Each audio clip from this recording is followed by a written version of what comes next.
Hello dear students, आज पढ़ेंगे अगला टॉपिक चैप्टर 1 का ही पार्ट 3। आज हम इसमें कवर करेंगे फॉरेन ट्रेड और इंडस्ट्रियल सेक्टर दोनों on the eve of independence. Means जब आपकी कंट्री को फ्रीडम मिली थी उस समय पे इनका क्या स्टेटस था, क्या सिचुएशन थी हमारी इकोनॉमी में इंडस्ट्रियल सेक्टर की और फॉरेन ट्रेड की। तो चलिए शुरू करते हैं। जैसे कि मैंने आपको ऑलरेडी पहले 2 वीडियोस में आपको बताया है कि जब इंडिया को फ्रीडम मिली थी ब्रिटिश रूल से, मींस पोस्ट कॉलोनियल जो पीरियड हमारा रहा है, उसके उस टाइम पे जो आपकी कंट्री थी वो ऑलमोस्ट जब 1947 में ब्रिटिशर्स गए तो हमारी कंट्री को खाली करके गए थे। ना तो हमारा एग्रीकल्चर सेक्टर जो है वो अच्छा चल रहा था, ना ही इकोनॉमी में कोई भी चीजें थी, जो ना पैसा था ना कुछ था, तो बिल्कुल खाली कर दिया था। सिर्फ एक जो है वो स्केलेटन था और जिसमें कोई फ्लैश नहीं था, कोई ब्लड नहीं था, कुछ नहीं था। तो इंडियन इकोनॉमी की वो हालत हो गई थी। तो आज उसी से रिलेटेड हम इसमें आज कवर करने वाले इंडस्ट्रियल सेक्टर को on the eve of independence. तो मैंने आपको प्री कॉलोनियल पीरियड जब पहले वीडियो में बताया था, उसमें मैंने आपको ऑलरेडी बताया था कि ब्रिटिशर्स के आने से पहले जो हमारी हैंडीक्राफ्ट इंडस्ट्री थी वो बहुत फ्लरिश थी और वर्ल्ड रिनोन थी। मींस इंडिया का बहुत नाम था पूरे वर्ल्ड में हैंडीक्राफ्ट इंडस्ट्री में। हमारे यहाँ का जो भी मैन मेड फैब्रिक्स थे और या जो भी कोई हैंडीक्राफ्ट आइटम्स थे वो बहुत फेमस थे और पूरे एशियन और यूरोपियन कॉन्टिनेंट में हम जो है वो ट्रेड करते थे उनका। अब ब्रिटिशर्स ने क्या किया अपने टाइम पे, इस पूरे इंडियन हैंडीक्राफ्ट इंडस्ट्री को डिक्लाइन करना शुरू कर दिया था। अब कैसे किया उन्होंने डिक्लाइन, इसके उन्होंने 2 तरीके निकाले। तो पहला तरीका था कि इन्होंने लोगों को फोर्स किया कि आप जो है इंडस्ट्रीज को छोड़ो और इंडस्ट्री को छोड़ के आप एग्रीकल्चर सेक्टर में जाओ। एग्रीकल्चर सेक्टर में जाओगे तो वहां जमींदारी सिस्टम है, जमींदार आपसे लगान लेगा। आप या तो शेयर फार्मर बनोगे या तो फिर आप टेनेंट बनोगे या आप अपनी फार्मिंग भी करोगे तो आप जमींदारों को, क्योंकि वो ओनर्स हैं लैंड के, आप लैंड ओन नहीं कर सकते, तो वो ओनर्स हैं तो आप उन्हें रेंट दोगे। लेकिन इन्होंने फोर्सफुली क्या किया कि इंडस्ट्री से जो है वो एग्रीकल्चर में लोगों को भेजना शुरू कर दिया। उसके लिए इन्होंने किया क्या, इंडस्ट्रियल सेक्टर को ग्रो ही नहीं होने देते थे। ग्रो मतलब बड़ी इंडस्ट्री आप लगा नहीं सकते। प्रोडक्ट्स को इन्होंने रेस्ट्रिक्ट कर दिया कि इसी तरह के प्रोडक्ट बनेंगे, अगर कोई और आप बनाओगे तो उनपे इतनी ज्यादा टैक्सेस और ड्यूटीज लगा देंगे कि वो चल नहीं पाएंगे। तो इससे जो है इंडस्ट्री में जो लोग थे उनको उनका काम जाने लगा, वहां पे लॉसेस होने लगे और अनएम्प्लॉयमेंट होने लगा। अनएम्प्लॉयमेंट होगा तो लोग इंडस्ट्री से एग्रीकल्चर में मूव कर जाएंगे। दूसरा इन्होंने काम किया इंडियन इकोनॉमी में डी इंडस्ट्रियलाइजेशन करने का। अब देखो इस पे क्वेश्चन आ सकता है, ये आप बहुत अच्छे से समझ लो कि डी इंडस्ट्रियलाइजेशन मींस इंडस्ट्रीज को खत्म करना, धीरे धीरे इसको खत्म करना। अब कैसे किया इन्होंने, जो डी इंडस्ट्रियलाइजेशन किया इसके पीछे ना इनके डबल मोटिव था।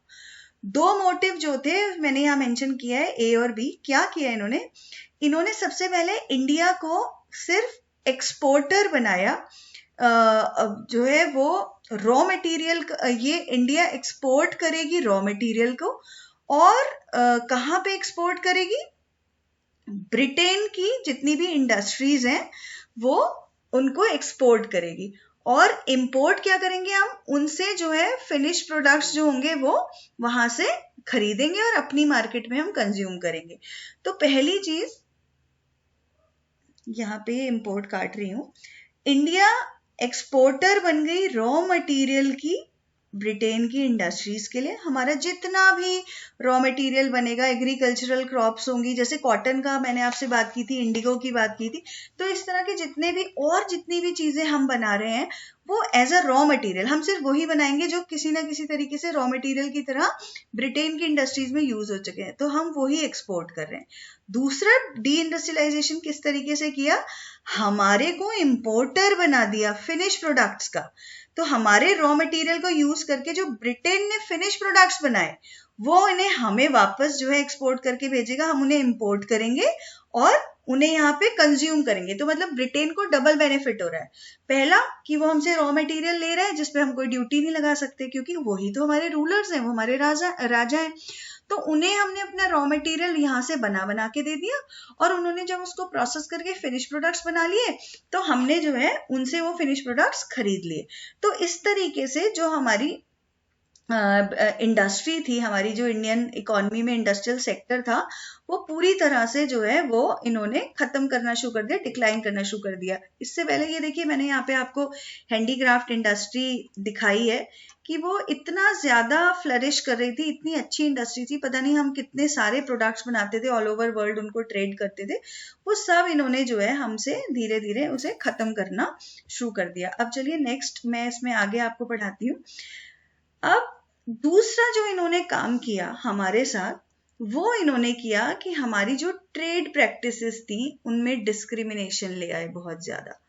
मींस डिस्क्रिमिनेशन का मतलब है पार्शियलिटी, मतलब अलग अलग तरीके के रूल्स, मेरे लिए रूल अलग है, तुम्हारे लिए रूल अलग है, तो इस तरीके का। तो वो रूल्स इन्होंने इस तरह की ट्रेड पॉलिसीज बना दी जिनसे कि ब्रिटिशर्स को तो फायदा होगा और इंडियंस को क्या होगा, लॉस होगा, नुकसान होगा, या ब्रिटेन को फायदा होगा और इंडियन इकोनॉमी को नुकसान होगा। तो देखो सबसे पहला रूल क्या बनाया इन्होंने, ये देखो, no tariff on export of raw material to Britain. मतलब आप जो भी रॉ मटेरियल को ब्रिटेन को एक्सपोर्ट करोगे उस पर कोई टैरिफ नहीं लगेगा, उस पर आपको कोई जो है ड्यूटी नहीं देनी, कोई टैक्स नहीं देना, पहला रूल। लेकिन अगर आप किसी और कंट्री को एक्सपोर्ट कर रहे हो तो टैरिफ लगेगा, ये देखो, तो ये डिस्क्रिमिनेशन। दूसरा रूल देखो क्या बनाया, दूसरी ट्रेड पॉलिसी, अगर आप ब्रिटेन से कोई भी फिनिश गुड ले रहे हो तो आप उस पर कोई इंपोर्ट ड्यूटी नहीं लगाओगे। इसका मतलब जो फिनिश गुड ब्रिटेन से आएगा वो कैसा पड़ेगा आपको, cheap in comparison to others, सस्ता हो गया ना, उस पर कोई ड्यूटी नहीं लगी। ऐसे ही जो आपने एक्सपोर्ट किया रॉ मटेरियल बिना टैरिफ लगाए, वो ब्रिटेन को कैसा पड़ा, चीप। तो ब्रिटेन को हर तरीके से फायदा हो रहा है, रॉ मटेरियल सस्ता मिला, फिनिश गुड सस्ता गया, ठीक है।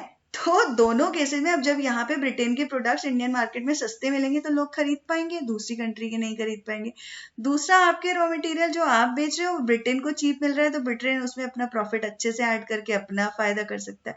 तो ये देखो, और तीसरी पॉलिसी क्या बना दी कि अगर आप इंडियन हैंडीक्राफ्ट प्रोडक्ट्स जो कि बहुत ही ज्यादा सुप्रीम क्वालिटी के आप बनाते थे, कभी वर्ल्ड फेमस होते थे, उन्हें अगर आप बना रहे हो और एक्सपोर्ट कर रहे हो तो आपको उनपे एक्सपोर्ट ड्यूटी बहुत ज्यादा देनी पड़ेगी। अब ये मूवी याद है आप लोगों को, एक मूवी आई थी सुई धागा, वरुण धवन और अनुष्का। मैंने देखो यहाँ पे ये पोस्टर भी लगाया है इसका, इसीलिए कि आप लोगों को याद आ जाए। ये देखो, तो ये मूवी आई थी हमारी सुई धागा, ये पूरी ना हैंडीक्राफ्ट इंडस्ट्री पे थी।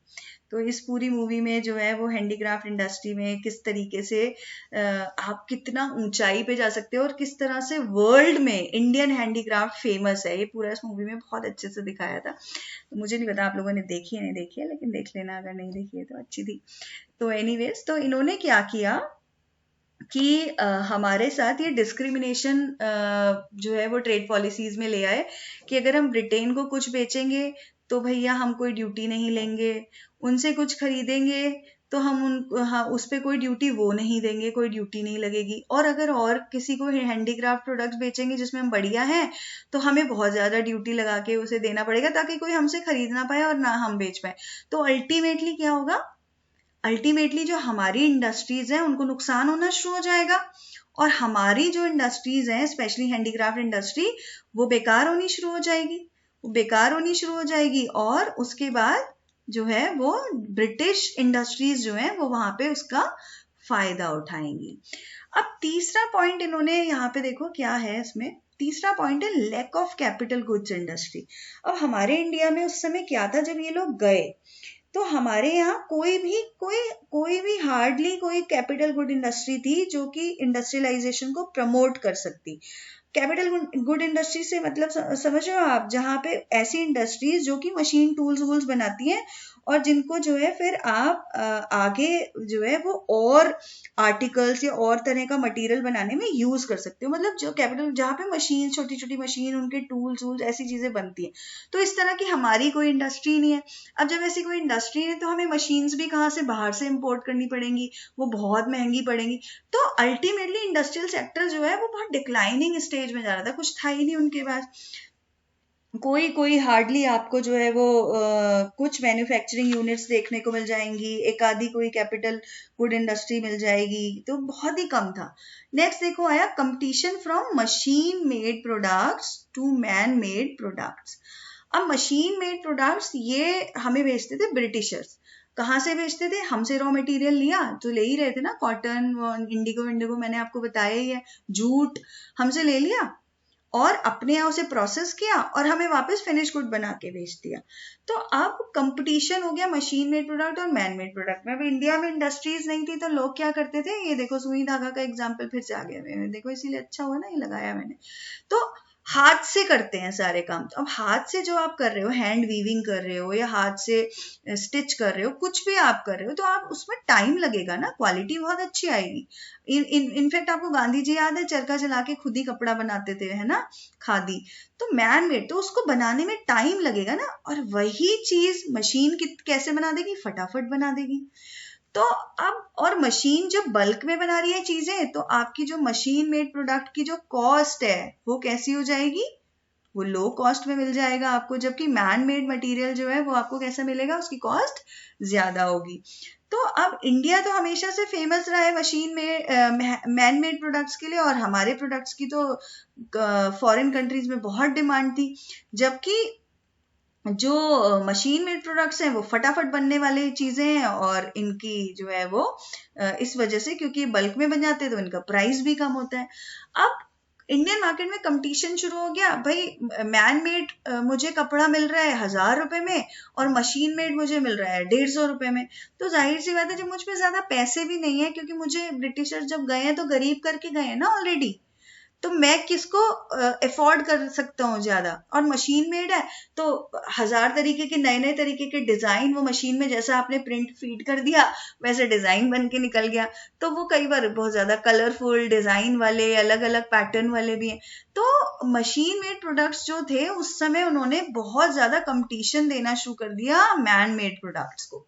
अब लोग धीरे धीरे मैन मेड की जगह मशीन मेड खरीदने लगे। मैन मेड प्रोडक्ट्स ना हम एक्सपोर्ट ज्यादा करते थे, क्योंकि जो रिच है ना, जो रिच बंदा है वो मैन मेड प्रोडक्ट्स खरीद सकता है आराम से, क्योंकि वो अफोर्ड कर सकता है, उसकी क्वालिटी है प्रीमियम क्वालिटी, तो जो है वो अमीर लोग ले लेते थे। लेकिन जो लोअर मिडिल क्लास है, एवरेज लोग हैं, वो मशीन मेड पे शिफ्ट होने लगे।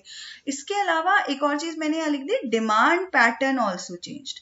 अब डिमांड पैटर्न ऑल्सो चेंज होने, उस समय जो है वो बदलने लगा।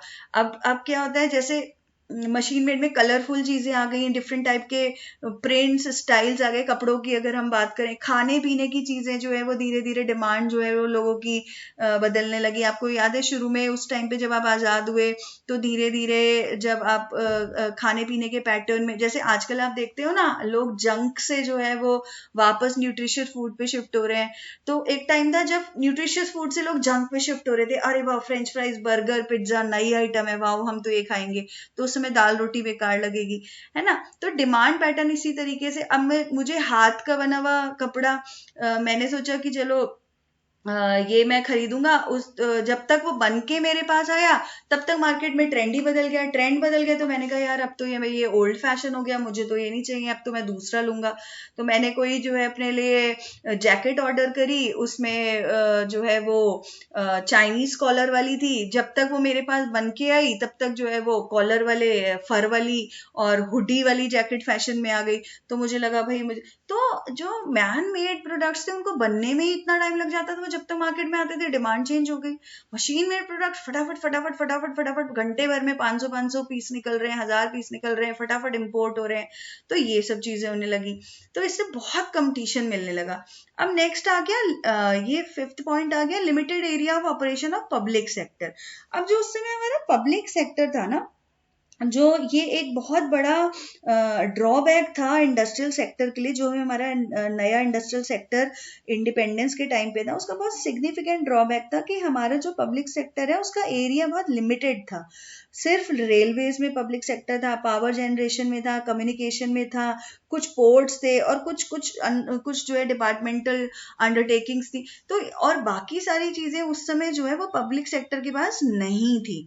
तो इस वजह से जो ग्रोथ थी, जब आपका इंडिया आजाद हुआ, जब सरकार बनी, उसने अपने 5 ईयर प्लान लॉन्च किए, उस समय क्या हालत थी कि जो पब्लिक सेक्टर के पास रेलवेज है तो चलो भाई यहाँ पर हम इंडस्ट्रियल सेक्टर में इसका यूज कर लेंगे, पावर जनरेशन में जो इंडस्ट्री को हेल्प होगी, पावर की यूनिट्स लग सकती हैं वो सरकार के वैसे लगा लेंगे, एमटीएनएल बीएसएनएल के जमाने थे, कुछ पोर्ट्स हैं उन पे राइट है सरकार का, वो डेवलप हो जाएंगे। बाकी चीजों में उस समय जो है वो प्राइवेट सेक्टर्स थे तो उनका बोलबाला था। तो इस वजह से जो है इंडस्ट्रियल सेक्टर उतना ज्यादा डेवलप नहीं हो पा रहा था। अब देखो इसमें आगे चलते हैं। अब यहाँ पे डिस्कस करेंगे फॉरेन ट्रेड। इंडस्ट्रियल सेक्टर के बाद फॉरेन ट्रेड भी डिस्कस करना बहुत जरूरी है, क्योंकि इंडस्ट्रियल सेक्टर की तो बैंड बजा दी थी ब्रिटिशर्स ने, ये मैंने आपको बता दिया, सारे पॉइंट्स कवर कर दिए। अब देखो फॉरेन ट्रेड, बैंड तो फॉरेन ट्रेड की भी बजी हुई थी, लेकिन कैसे बजी थी ये हम अभी देखेंगे। मतलब अल्टीमेटली क्या है कि on the eve of independence India के पास कुछ था नहीं दिखाने के लिए। अब देखो, जबकि प्री कॉलोनियल पीरियड में हम पढ़ चुके हैं कि ये बहुत ही ज्यादा इंपॉर्टेंट ट्रेडिंग नेशन था एंशिएंट टाइम्स में। मैंने आपको बताया फिनिश गुड्स हम एक्सपोर्ट करते थे, सिल्क था जो मैंने बताया था ना कि एक अंगूठी में से पूरा साड़ी निकाल देते थे। हैंडीक्राफ्ट्स में आपको हर वीडियो में, अपनी पहली वीडियो से लेके अभी तक कितनी बार बता चुकी हूँ कि हम पूरे जो है एशियन यूरोपियन कॉन्टिनेंट में इनको एक्सपोर्ट करते थे। बट जब कॉलोनियल पीरियड आया 200 ईयर्स के लिए, 190 ईयर्स प्रिसाइजली, इन्होंने फॉरेन ट्रेड को बहुत ज्यादा इफेक्ट कर दिया। अब कैसे किया? सबसे पहली चीज इन्होंने की कि इंडिया को एक्सपोर्टर बना दिया सिर्फ रॉ मटेरियल का, ठीक है, और इंपोर्टर बना दिया फिनिश्ड कंज्यूमर गुड्स का। मतलब अब इंडिया का इंडस्ट्री सेक्टर इतना वीक कर दिया कि इंडिया कुछ भी फिनिश प्रोडक्ट बना ही नहीं पा रहा। वो सिर्फ बेचारा रॉ मटेरियल बनाता है और ब्रिटेन को बेच देता है कि अब आप ना इसे प्रोसेस कर लो, फिनिश कर लो और हमारे यहाँ ना फिनिश गुड बना के इसे भेज दो। मतलब मैं आपको जो है सिंपल जो है वो कॉटन दे रहा हूँ, उस कॉटन को आप अपने यहाँ मशीन में प्रोसेस करके उनसे शर्ट पैंट कपड़े बनाओ डिफरेंट तरीके के, और हमें वो कपड़े यहाँ पे इंडिया में वापस भेज दो, हम जो है उन कपड़ों को ही खरीद के पहन लेंगे। मतलब हम अपने यहाँ से ही सामान दे रहे हैं, लेकिन हम अपने यहाँ से उस रॉ मटेरियल से फिनिश गुड नहीं बना पा रहे। क्यों? कैपिटल गुड्स इंडस्ट्री हमारे पास नहीं है, हमारा डी इंडस्ट्रियलाइजेशन हो रहा है, हमारे लोगों को मजबूर कर रहे हैं कि आप एग्रीकल्चर में जाओ। हमें कह रहे हैं कि अगर आप ब्रिटेन को एक्सपोर्ट करोगे तो आपको एक्सपोर्ट ड्यूटी नहीं देनी पड़ेगी, ब्रिटेन से इम्पोर्ट करोगे तो इम्पोर्ट ड्यूटी नहीं देनी पड़ेगी, और अगर आप किसी और को करोगे एक्सपोर्ट तो आपको बहुत ड्यूटी देनी। तो मतलब ये पूरी ट्रिक्स थी ब्रिटेन को फ्लरिश करने की, उसे प्रॉस्पेरस करने की और इंडिया को वीक करने की। तो वो इन्होंने किया कि इंडिया को एक्सपोर्टर बनाया प्राइमरी गुड्स का और इंपोर्टर बनाया फिनिश गुड्स का। दूसरा काम इन्होंने क्या किया कि इन्होंने मोनोपोलिक कंट्रोल को मेंटेन किया इंपोर्ट और एक्सपोर्ट पे। कैसे करा कि आपका जो सबसे पहली चीज करी इन्होंने, जितनी भी ट्रेडिंग हो रही है उसमें मेजॉरिटी 80% से भी ऊपर सिर्फ कहां पे होगी? ब्रिटेन में। वाह भाई वाह, सिर्फ ब्रिटेन को बेचो भाई और सिर्फ ब्रिटेन से खरीदो। तो पहला काम तो इन्होंने ये किया। दूसरा काम इन्होंने क्या किया, इन्होंने स्विस कैनाल जो है वो ओपन कर दी। अब देखो यहाँ मैंने दिखाया आपको स्विस कैनाल, इन्होंने कैसे इसको किया स्विस कैनाल को। ये देखो, ये मैंने आपको दिखाया यहाँ पे, ये स्विस कैनाल है, ठीक है। यहाँ पे क्या था, ये ना स्विस कैनाल जो है वो रेड सी को और मेडिटेरियन सी को जो है वो आपस में कनेक्ट करती है। कैसे कनेक्ट कर रही है? पहले क्या था इसमें, यहाँ पे ये थोड़ा सा ना लैंड पोर्शन था, तो ब्रिटिश गवर्नमेंट ने क्या किया कि रेड सी और मेडिटेरियन, तो इनको ना ऐसे यहाँ से जैसे इंडिया से गए तो पूरा घूम के ऐसे यहाँ पे आना पड़ेगा, इधर से जाएंगे तो इधर से पूरा घूम के यहाँ घूमेंगे और फिर यहाँ आएंगे, तो ऐसे करना पड़ता था। तो इन्होंने ये सोचा कि अगर हम इस पोर्शन को, जो ये दिख रहा है जिसमें यहाँ पे कि कोई भी जो है हमें ये लैंड का एरिया, अगर हम इसको किसी तरह से खोद दें या हटा दें और इसको मिला दें आपस में इस एरिया को, तो हम तो सीधे आ सकते हैं। तो इन्होंने क्या किया, 1869 में इस लैंड एरिया को कन्वर्ट, मतलब इसको रेड सी और मेडिटेरियन सी के लिए जो है इसको यहाँ से कन्वर्ट करके एक कैनाल क्रिएट कर दी और इसने इन दोनों सीज को आपस में कनेक्ट कर दिया। अब इससे क्या हुआ कि आप तो भैया इतने शॉर्टकट से चले जाओगे, फिर सीधा शॉर्टकट हो गया आपके लिए तो जाने के लिए। तो इन्होंने 1869 में ब्रिटेन अपना सामान भेजने के लिए स्विस कैनाल, ब्रिटेन से फिनिश गुड इंडिया लाने के लिए स्विस कैनाल को क्रिएट कर दिया। तो इसका इन्हें बहुत इम्पैक्ट मिला, बहुत फायदा मिला। इंडिया को तो जाहिर सी बात है कोई फायदा नहीं होना था, क्योंकि हम तो फ्री में ही चीजें इनको बेच रहे थे, लेकिन ब्रिटेन को बहुत फायदा हो गया। दूसरी चीज, अब ये देखो थर्ड पॉइंट मैंने यहाँ पे लिखा है कि generation of huge export surplus but not used in developing activities. अब इन्होंने क्या किया कि जितनी भी हम जब आजाद हुए उस समय पे फॉरेन ट्रेड जितना भी हमारा हो रहा था, मतलब कॉलोनियल पीरियड के टाइम पे जितना भी हमने फॉरेन ट्रेड किया, उससे हमें बहुत ज्यादा एक्सपोर्ट सरप्लस जो है वो क्रिएट होता था। क्यों? आपको याद है हैंडीक्राफ्ट प्रोडक्ट के लिए इन्होंने बहुत हैवी एक्सपोर्ट ड्यूटी लगाई थी। तो एक्सपोर्ट सरप्लस तो हमारा क्रिएट हो रहा है, बहुत चीजें हैं, लेकिन बहुत सारी एसेंशियल कमोडिटीज जो हैं वो तब भी आपकी इकोनॉमी में अवेलेबल नहीं हो पा रहा। मतलब इंडिया को उसका कोई फायदा डेवलपिंग एक्टिविटीज के लिए नहीं हो रहा था। जैसे बहुत सारी आपकी जो एसेंशियल कमोडिटीज हैं, यानी कि जैसे अनाज हो गया, आपका फूड ग्रेन्स हो गए, क्लोथ्स हो गए, केरोसिन हो गया, ये डोमेस्टिक मार्केट में अवेलेबल नहीं है, पता नहीं कहाँ जा रहा है। तो ये डोमेस्टिक मार्केट में अवेलेबल नहीं है, एक्सपोर्ट हो जाता है सारा। ठीक है, इसके अलावा जो ये एक्सपोर्ट सरप्लस आपका यहाँ क्रिएट हो रहा है, अब आपके पास तो पैसे आ गए ना, लेकिन इस पैसे से आपने इंडिया के लिए ना तो कोई गोल्ड खरीदा, ना ही कोई सिल्वर खरीदा। इंडिया के लिए आपने कोई गोल्ड सिल्वर का कोई फ्लो भी नहीं किया, बल्कि आपने जो इस एक्सपोर्ट सरप्लस को कहाँ पे यूज किया? आपने यूज किया कि जैसे आपने अपने ये जो कॉलोनियल गवर्नमेंट है, इसके कोई भी ऑफिस अगर आपने ब्रिटेन में खोले ना एक्सपोर्ट इंपोर्ट के लिए इंडिया के, तो उन ऑफिस के जो खर्चे हैं, उन एक्सपेंसेस को कहाँ से हम बियर कर रहे हैं? वो एक्सपेंसेस एक्सपोर्ट सरप्लस से। अगर कोई वॉर हो गया, आपका ब्रिटिश गवर्नमेंट का कोई वॉर हो गया, ठीक है, कहीं से भी, तो उस वॉर का जो एक्सपेंस है वो कहाँ से बियर हो रहा है? उस वॉर का एक्सपेंस भी बियर हो रहा है इस एक्सपोर्ट सरप्लस से। तो भैया जो पैसा इंडिया का था, जो एक्सपोर्ट कर करके इंडिया ने किसी तरह से जो पैसा बनाया, वो भी जो है वो सरकार इंडिया में नहीं रहने देती, बल्कि अपने यूज के लिए, अपने फालतू के खर्चों के लिए उसको वो यूज कर रही है। ठीक है, तो इस तरीके से जो है, या फिर कुछ ऐसे आइटम्स इंपोर्ट कर लिए जो इनविजिबल है, मतलब किसी को दिख ही नहीं रहे, import of invisible item.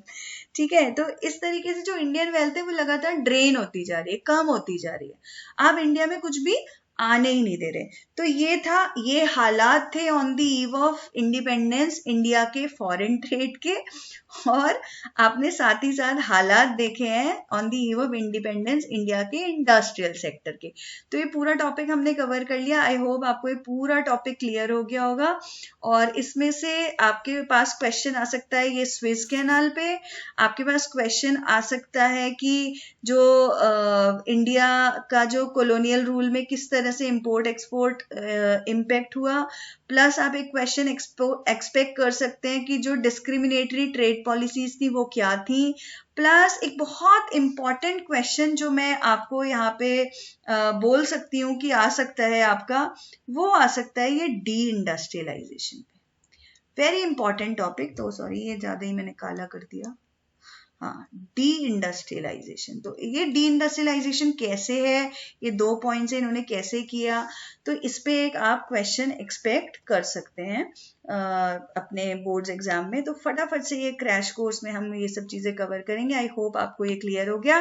Thank you so much. Next video में आगे बढ़ेंगे।